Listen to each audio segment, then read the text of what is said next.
Tidak melulu hanya apa yang ada di depan langsung jepret. Enggak, itu nanti orang udah biasa kan lihat gambar seperti itu. Jadi orang harus melihat gambar yang lain, bagaimana caranya. Ya kita harus berpikir, oh ini mungkin tak ambil dari sudut atas, dari sudut bawah, mungkin tak ambil dari celah-celah daun mungkin. Jadi dari situ kita bisa kreatif.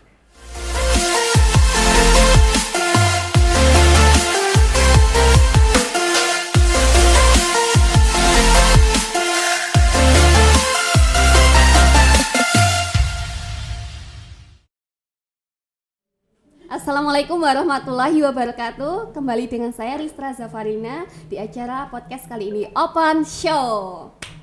Kali ini kedatangan tamu yang spesial.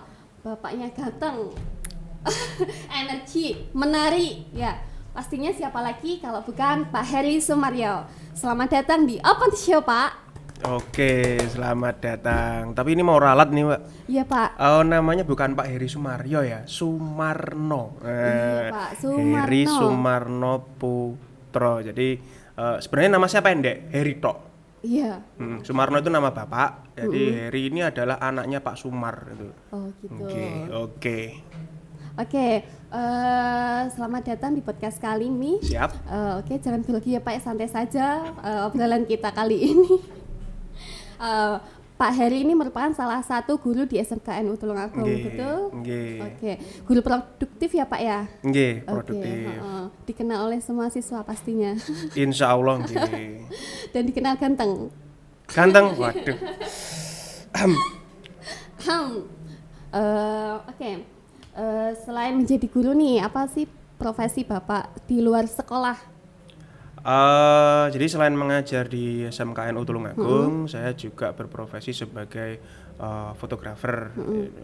Jadi kebetulan juga ada studio, bisa indoor maupun outdoor juga. Oke.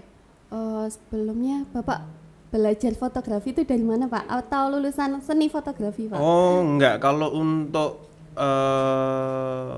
ijazah sih sebenarnya bukan bidang seni gitu ya. Saya S1-nya itu adalah pendidikan ekonomi. Pendidikan ekonomi malahan. Jadi mulai suka fotografi itu sebenarnya sejak kecil. Jadi saat kelas 2 SD itu ada Pak saya itu punya kamera Kodak kuno yang masih pakai film itu. Ya waktu itu excited banget, loh ini apa ya? Kok kayaknya keren, kok kayaknya bagus. Tapi yang namanya anak kecil waktu itu pasti nggak dibolehin kan megang barang mahal. Udah nggak boleh. Nah, tapi dalam hati itu mikir, wah saya nanti kalau dewasa mau beli sendiri gitu kan. Jadi dewasa SMP SMA masih belum bisa beli. Itu bisanya pinjem. Jadi setiap ada kegiatan di sekolahan, terutama kebetulan saya jadi tim dokumentasi ya. Motret gitu, dan akhirnya ke bawah aja sampai kuliah lulus pun seneng motret aja gitu. Panggilan jiwa ini Pak. Bisa jadi gitu ya. Tapi kenapa kuliahnya kok di sarjana ekonomi Pak? Nggak di fakultas untuk media rekam gitu kan, ada kan sekolah Institut Seni Indonesia di wilayah Indonesia. Nah jadi sepertinya pada saat itu perkembangan dunia informasi itu belum seperti sekarang ya. Jadi saat itu kita informasi tentang kampus mana itu terbatas sekali. Satu-satunya yang berkaitan dengan hal seperti itu yang saya tahu adalah di ITS itu ada Dispro. Waktu itu kepengen ke sana, tapi karena saya SMA itu di IPS, jadi kayaknya kalau mau tes ke sana kan agak berat karena kita harus ikut IPC kan waktu itu untuk tesnya. Jadi IPS mau ndak mau ya oke lah, ekonomi yang saya ambil gitu waktu itu. Untuk prospek ke depan mungkin anggapan Bapak waktu itu akan menjadi lebih baik kalau belajar ekonomi, tapi malah menyimpang ke fotografi. Ya, jadi kalau kita ngomong masalah komersil ya, ternyata ilmu fotografi yang saya dalami ini tetap saya support dari mata kuliah saya dulu. Jadi bagaimana saya bisa menentukan harga, bagaimana saya bisa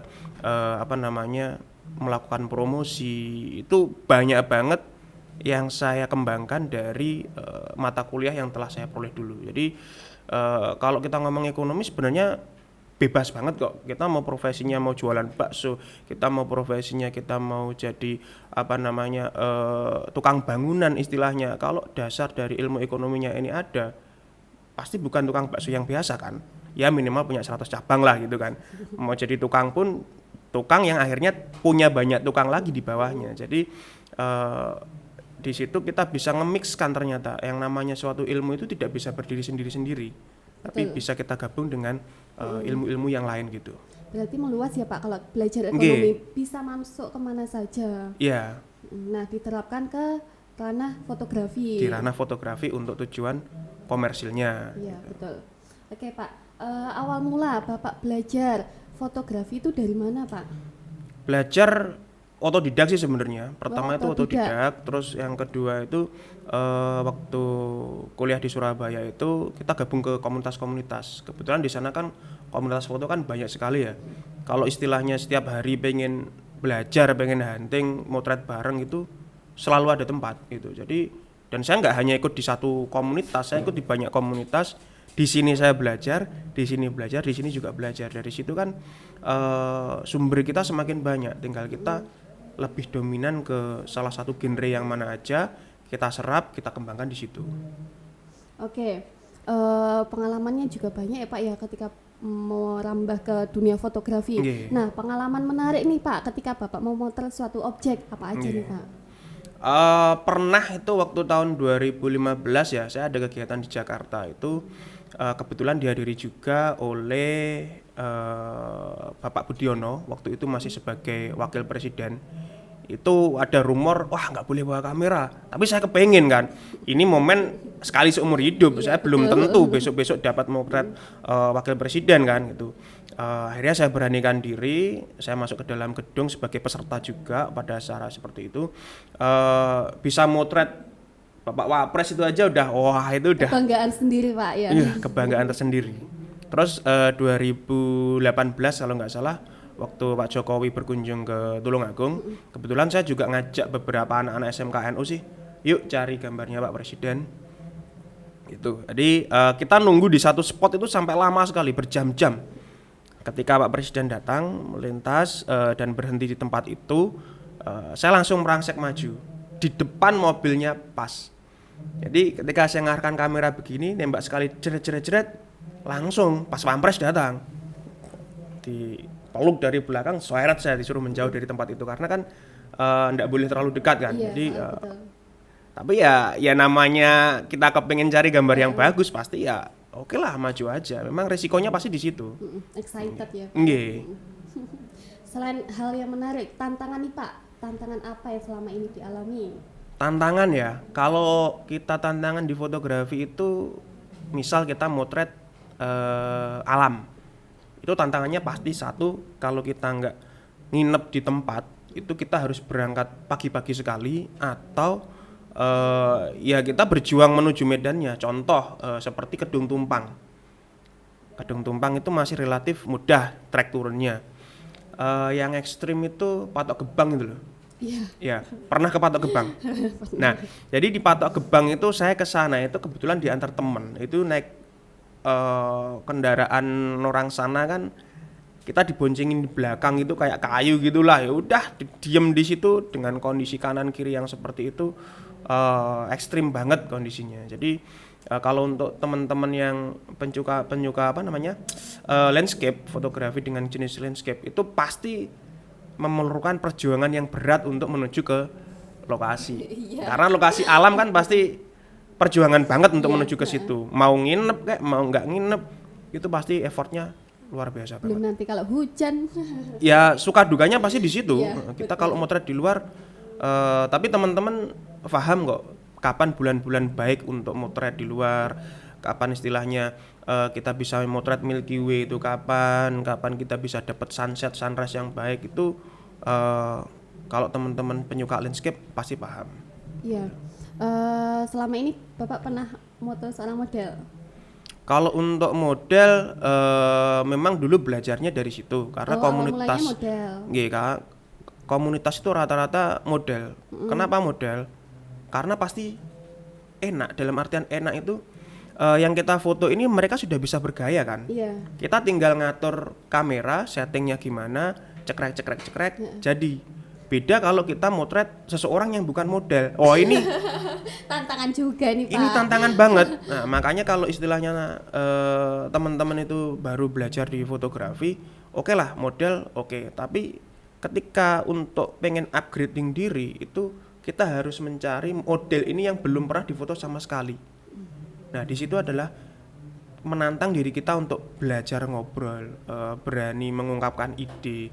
Aku kepingin fotonya seperti ini, hasilnya seperti ini. Gimana kalau begini. Kalau kita hanya motret model, kebiasaan motret model, itu paling cuma diem tok, model udah gerak, kita tinggal krik, enak, jadi gambarnya. Nggak usah mengarahkan, karena yang kita foto udah profesional kan, sulitnya di situ. Nah, kalau mantan itu Pak gimana? Kalau untuk wedding komunikasi sih, jadi komunikasi antara fotografer dengan kedua mempelai terutama, apalagi kalau musim di istilahnya wedding di kampung gitu kan, banyak HP grafer yang ikut turut serta mengambil momen. Nah itu bisa jadi chaos banget itu pada saat seperti itu, karena kita pengennya momen yang terbaik tapi keganggu dengan hal-hal seperti itu. Tapi ya tantangannya ya di situ. Nggak bisa disamakan dengan kita motret di hotel, di gedung yang mewah, itu udah enak semua. Semuanya udah tertata, tempatnya luas. Sekarang coba bayangkan kita motret akad di ruangan hanya 3x3 meter, di situ ada 10 orang. Paling banter kita cuma bisa depis di pojokan gini kan. Cekrek gitu. Kalau di hotel di aula yang luas, enak dari sudut manapun kita bisa ngambil gambar. Soalnya tertata. Nggih, benar. Berarti Bapak juga belajar pengarah gaya nih seorang model gitu. Ya, harus browsing, baik itu dari referensi, ketemu dengan teman sesama fotografer, ngobrol bareng, terus bikin project bareng antara kita dengan MUA gitu. Ayo bikin konsep begini. Itu memang harus kita lakukan. Iya, jadi yang saya pelajari di sini seorang fotografer itu tidak berdiri sendiri sebagai istilahnya tukang foto gitu ya Pak ya, harus merangkul dari berbagai aspek gitu, biar idenya bisa satu tujuan dan hasilnya bisa maksimal. Oke Pak, oke. Dari sini Bapak pernah nggak sih punya pengalaman yang unik selama menjadi fotografi di ranah alam ataupun yang lain? Pengalaman yang unik dan paling menyebalkan itu adalah kita udah berangkat pagi-pagi, kita udah prepare, kita udah siap motret di tempat memorinya ketinggalan. Itu udah pernah kejadian seperti itu juga, tapi saya lah bawa lensa. Jadi waktu di Patok Gebang itu saya ngeliat ada lumba-lumba di sana. Wow. Nah, saya nggak bawa lensa tele, itu nyesel banget. Nyeselnya minta serius ampun, itu sampai kepikiran dari rumah. Iya, karena kan momen di alam ya, kayak lumba-lumba di alam itu kan nggak setiap hari keluar gitu. Nggak setiap kita kesana kita lihat itu. Pas kita kesana kita nggak bisa mengabadikan. Oh itu rasanya, aduh nyesel banget deh. Hampir menyalahkan diri sendiri. Iya bener. Karena momen-momen itu momen yang spesial dan kurang prepare gitu ya Pak ya. Namanya juga lupa. Oke, jenis-jenis fotografi ada human, portrait. Kalau Bapak itu lebih kemana arahnya? Kalau saya pribadi sih saya lebih fokus ke portrait ya. Jadi karena kita studio indoor dan yang saya tangani ini klien saya rata-rata adalah manusia. Iya manusia, karena banyak juga fotografer yang kliennya itu bukan manusia. Ada yang kliennya itu adalah mobil, motor, teman-teman yang space-nya khusus di iklan gitu ya. Jadi ada yang fotografer itu kliennya adalah hewan. Ada genrenya sendiri-sendiri. Cuman secara umum yang istilahnya kalau kita terjun ke komersil yang laku di sini itu ya ke genre portrait itu tadi. Jadi portrait itu tadi kan objek kita kan orang kita komunikasi, Mas Mbak posenya begini, itu masuk ke ranah portrait. Kalau ke human interest sama-sama orang, tapi yang kita foto ini kita tidak tahu kalau difoto. Kayak candid gitu istilahnya kalau human interest itu. Jadi kalau teman-teman yang suka street itu juga masuk ke street itu kalau ada orang di dalamnya masuk ke human interest. Tapi kalau lebih menggambarkan kondisi jalan itu masuk ke ranah streetnya.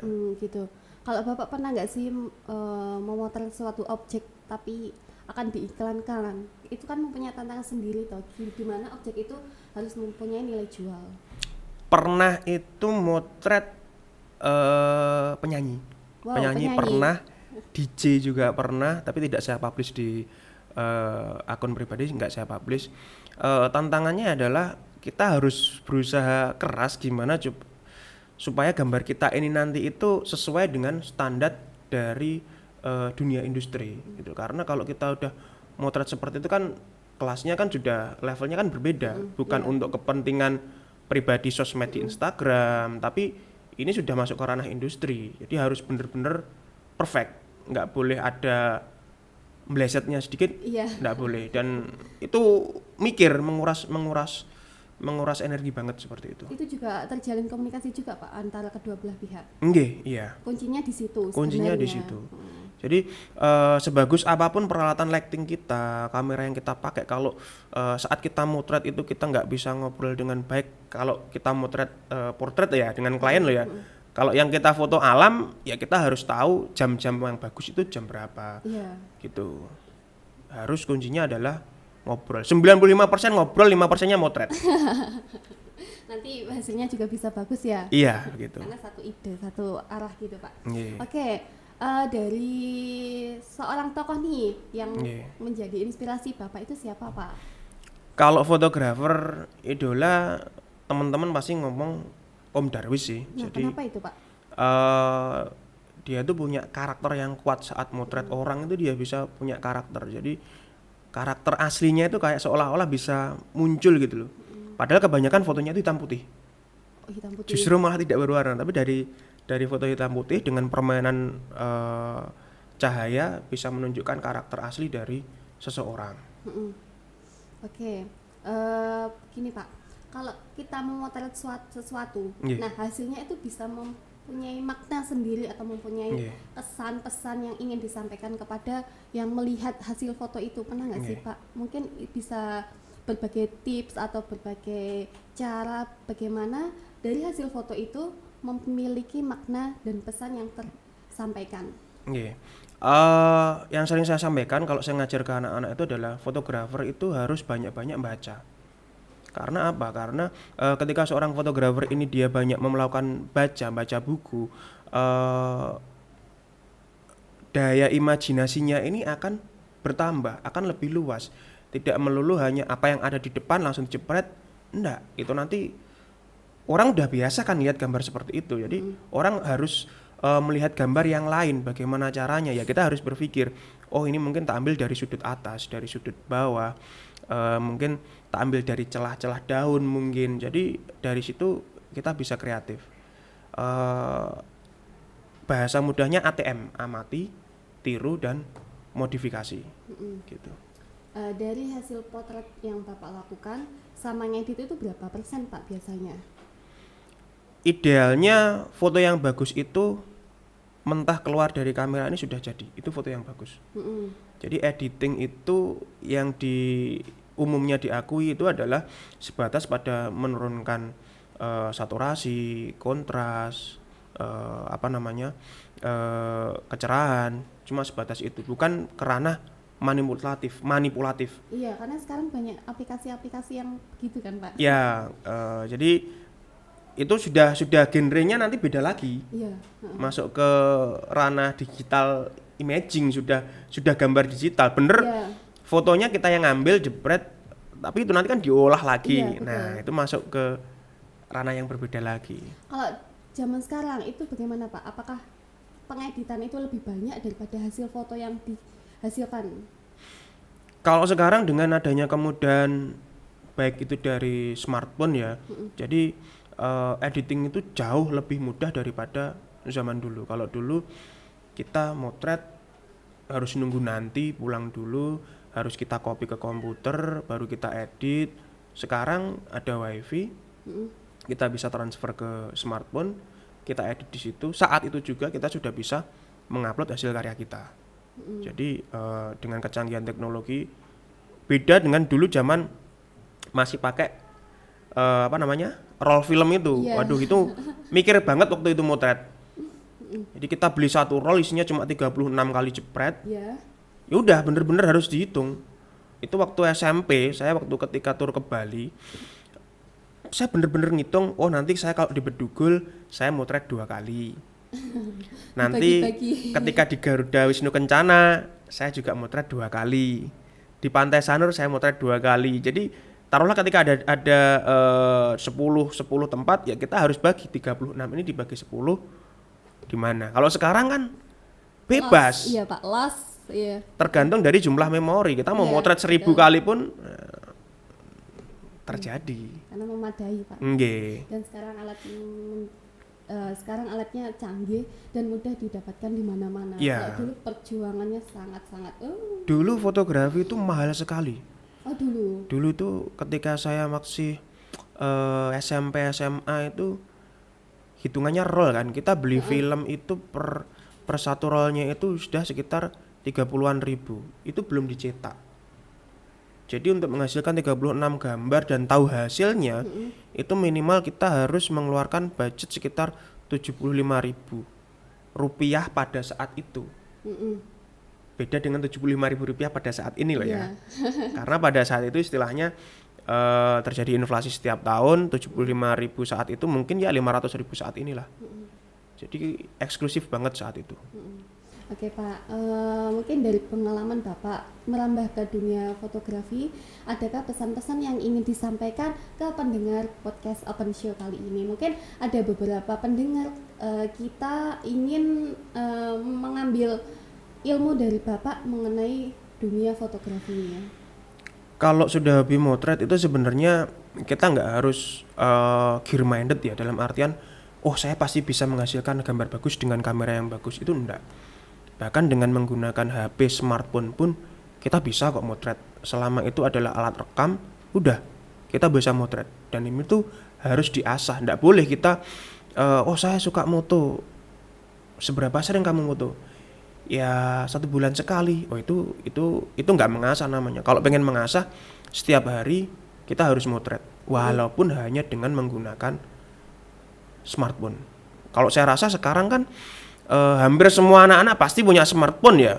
Nah, tinggal diasah. Mau bikin foto, mau bikin video dengan alat itu sekarang udah memadai banget. Nggak kayak dulu. Saat saya SMP SMA itu HP masih hitam putih loh. Nokia zaman waktu itu tululit itu. Gamenya cuman ular-ularan. Jadi nggak usah takut ya untuk memulai belajar dunia fotografi, itu kamera apapun masih bisa. Kamera apapun bisa. Justru 2014 kalau nggak salah, saya dapat juara 2 lomba foto Honda. Itu saya pakai kamera biasa, pinjem punya temen lagi. Gitu. Jadi memang nggak melulu harus bagus ya kameranya. Nggak melulu, asalkan kalau untuk event lomba ya yang jelas satu kesesuaian dengan tema. Misal contoh konkret, temanya tentang Ramadan, ya jangan motret di luar tema Ramadan dong. Iya. Pasti nilainya berkurang. Nah, kalau temanya itu tentang keindahan alam, ya jangan motret kota, ya jangan motret aktivitas orang. Pasti juri akan memilih yang lebih bagus. Iya. Di sekolah SMKNU Tulungagung mengadakan lomba fotografi untuk siswa-siswi MTS SMP di Tulungagung ya Pak ya. Temanya berkah Ramadan di masa pandemi. Persyaratannya adalah peserta merupakan siswi SMP sederajat. Mengisi link pendaftaran, wajib follow IG SMKNU Tulungagung dan IPPNU SMKNU, sertakan juga screenshot surat keterangan sekolah dibuktikan dengan screenshot lalu dikirimkan ke panitia melalui link pendaftaran. Pendaftaran ditutup sewaktu-waktu jika kuota sudah terpenuhi dan membayar uang pendaftaran senilai Rp5.000. Nah, mungkin dari Bapak ada tips-tips untuk para siswa-siswi SMP ini kan masih di kalangan anak-anak ya, masih belajar untuk memotret suatu objek. Nah, dari Bapak itu ada tips khusus nggak sih? Satu, pasti harus sesuai dengan tema ya. Jadi ketika temanya adalah tentang Ramadan, cari sebuah gambar yang temanya Ramadan. Dua, bikin foto itu kelihatan unik. Jangan yang biasa, jangan yang monoton. Ambil dari sudut yang berbeda dari kebiasaan mata kita melihat. Bisa dari bawah, low angle, bisa dari atas, bisa dari celah-celah rimbunan daun-daun. Yang ketiga, bikin juri mikir. Maksudnya mikir, ini foto kok bisa seperti ini, caranya gimana? Nah, itu sudah menarik perhatian kan. Kalau kita melihat foto, oh biasa, udah bagus, tapi tidak menimbulkan orang itu berpikir, ini caranya ngambil gimana sih kok bisa seperti ini? Aku nyoba-nyoba kok nggak bisa. Nah, itu sudah ada nilai plusnya gambar foto seperti itu. Oke. Untuk kedepannya Bapak mempunyai harapan apa untuk SMKNU Tulungagung? Harapan saya ke SMKNU Tulungagung, semoga fotografi di SMKNU Tulungagung ini semakin meningkat ya, karena kita tahu sendiri, alhamdulillah alat-alat itu sudah disediakan sama sekolah. Kita kurang lebih ada sekitar 10 unit kamera DSLR, mirrorless kita juga ada, dan itu bisa dipakai oleh anak-anak secara gratis, tidak dibungut biaya saat melakukan pemakaian alat-alat itu untuk kegiatan belajar. Dan saya berani menjamin di sekolah lain nggak ada yang seperti itu. Wow, luar biasa. Oke, sekian episode kali ini. Ketemu lagi di episode selanjutnya. Selamat siang. Wassalamualaikum warahmatullahi wabarakatuh.